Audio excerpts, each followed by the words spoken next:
Hi, welcome back to Mike's Diabetes World. Today's blood sugar is I don't know. It's a Sunday morning when I'm recording this. So it's St. Change Day, so we have to wait 2 hours. It's one of the drawbacks of having a CGM, but it's something we've done. I was in range all last night, I believe. Yep. This is great. I don't wake up high. I don't wake up. It's kind of a weird feeling, craving insulin anymore. I'm not fully calibrated. In fact, I'm waiting for it to go through its whole steps. However, yesterday, I don't know how to tell you this. 100%. Yesterday was a perfect diabetic day. Yay, I did it again. It's a chance, it's a win. And look at the different number here. It's gone down to 7.6. I wasn't even expecting this today. I didn't realize it was 100% time and range from yesterday. Now we got to keep it up today.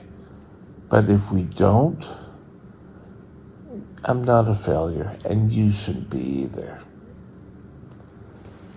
Today, this kind of fits into what I want to talk.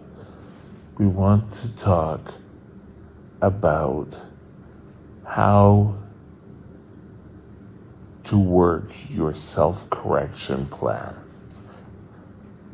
And we'll be right back to start discussing. First step, what is a self-correction plan?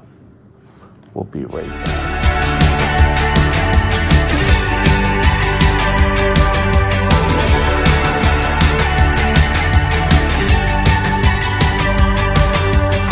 This channel is provided for informational purposes only.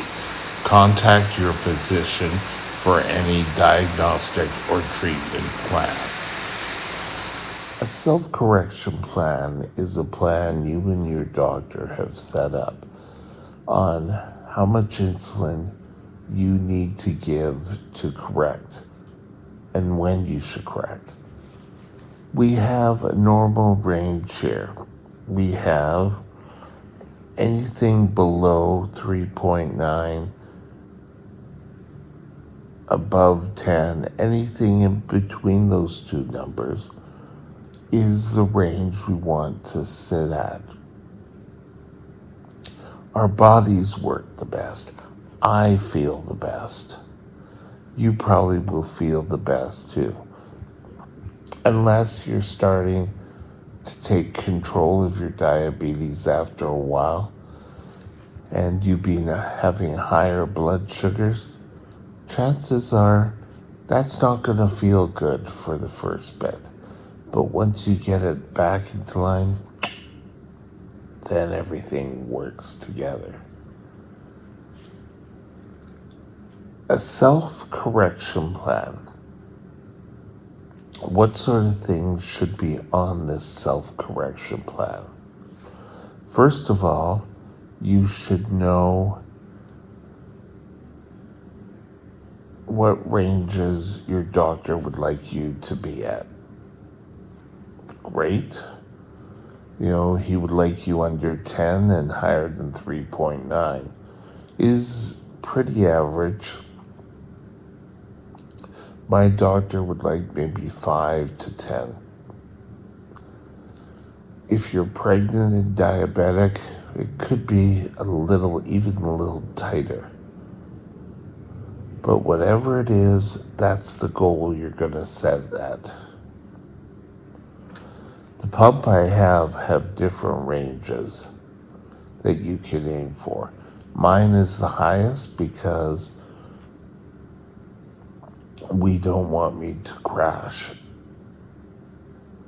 I should see if next time I'm low, if I can do a video.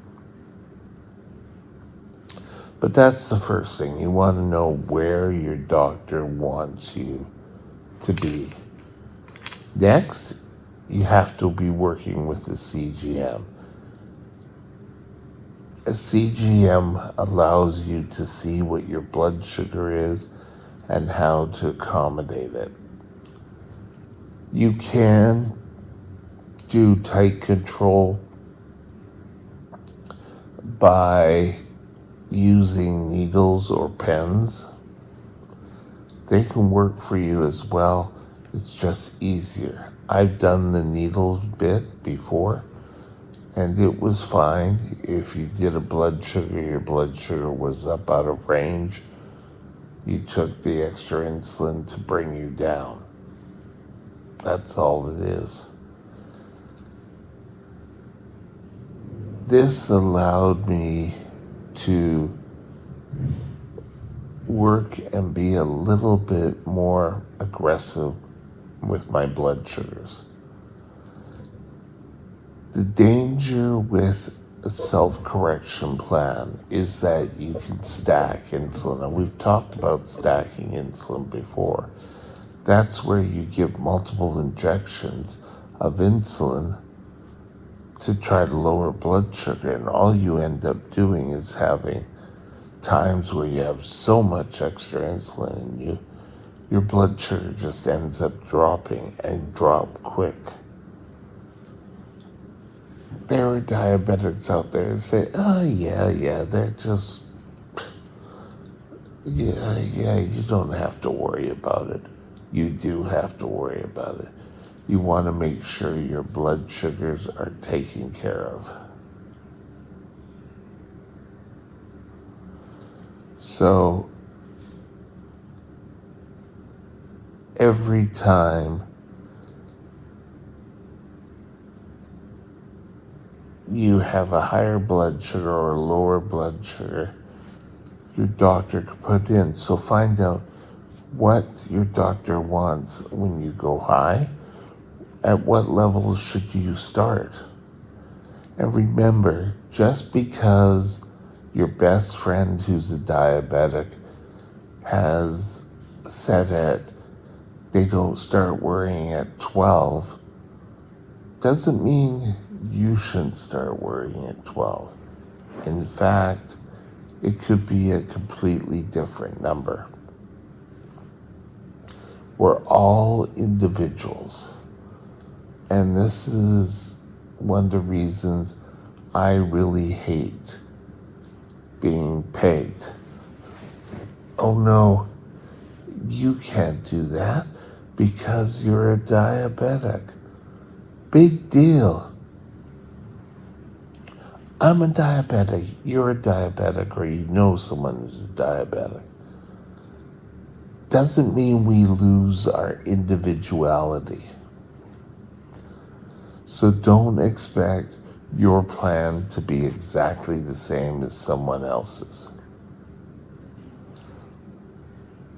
If you hear someone give you testimony, sorry, morning meds, but you want to make sure that you have how much insulin you need to give at what stage, or vice versa, how much insulin you need to take away if you are running less.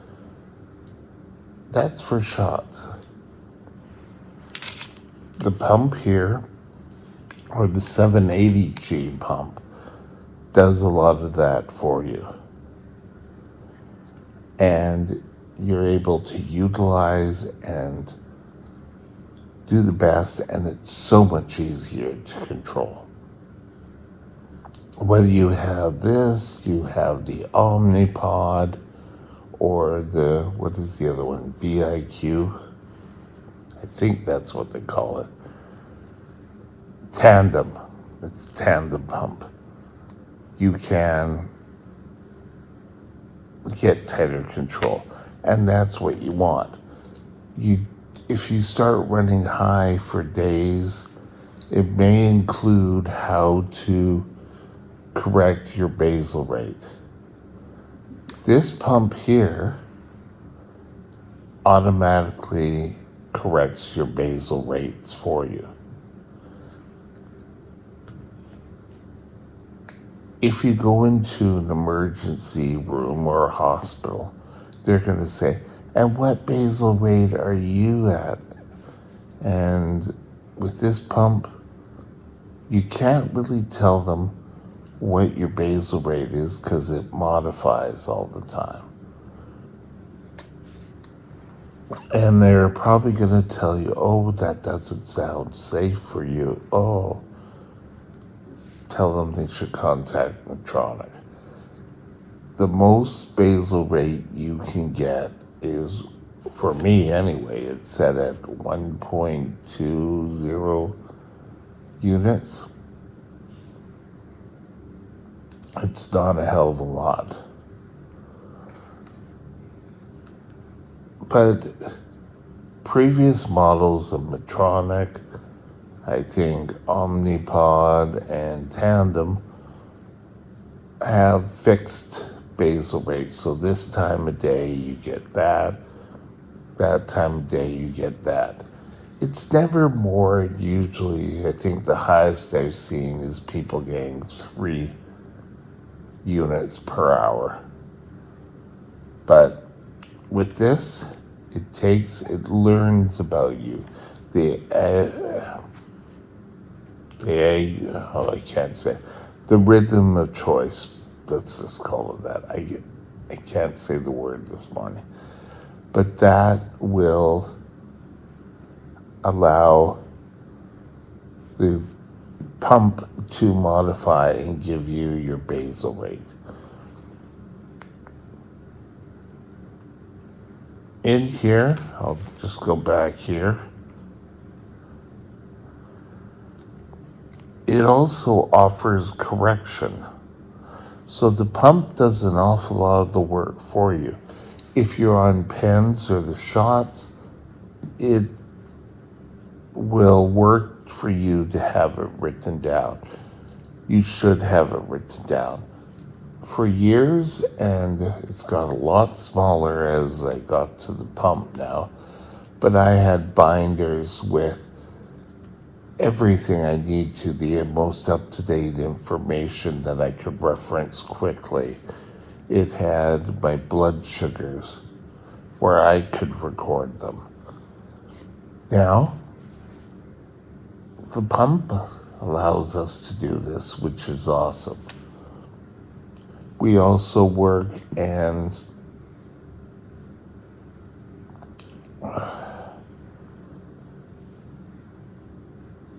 it's a lot more of a manual approach.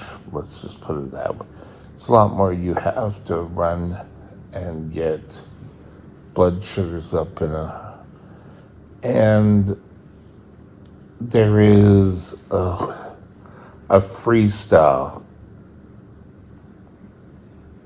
The same company that makes the readers that you just put on your arm and you can see what your blood sugar is, they have a glucometer. And this glucometer will show you how much insulin you need based on what information you put in and how much of correction you needed to give. And then you could draw it up and you can inject it, or you could do your pen and you can inject it. It works great. So that's something, but you need to do the first steps of discussing it with your doctor. What steps do you need for your correction plan? You need to set the goals of what area does your doctor want you to be at. Second of all, you need to ensure that you can have your diabetes pump set correctly. You can also show where on the syringe, if you're using the syringe and needle, where on the syringe the amount of insulin could be correct, just so that you can get a visual check. And every time you go see the doctor, you can ask for a visual check. And I've said this in just a recent video, but when I was first diagnosed, you got your food guide, your food exchange program back then. And on it, there was a listing of sizes and saying, well, eventually you'll be able to do it without utilizing teaspoons, measuring spoons, and cups and scales, because you'll be able to visualize. But every so often, it's a good idea to go back and check. Well, same. Check every time you see your doctor. You should be asking, is anything going to change in this plan? And you should have written down in a way that you understand it. Now with computers, you can sit there, you can type it in, print it out. I used to have plastic cover pages, just those plastic sheets that you could slip a paper in so I could always read it. That's ideal. So ask what you need to do for lows. If you're getting an awful lot of lows, how can I be safe before I go back to see you? When should I make an appointment to see him? If I'm having an awful lot of highs and an awful lot of lows, at what point should I be seeing the doctor? Sorry. It can be as complicated as it needs to be, or it can be as simple as it needs to be. Be prepared. Do your best with it. Work with your diabetic team. Have a great day, and we'll talk later. Bye now. My email is mikesdiabetesworld@gmail.com. mikesdiabetesworld@gmail.com.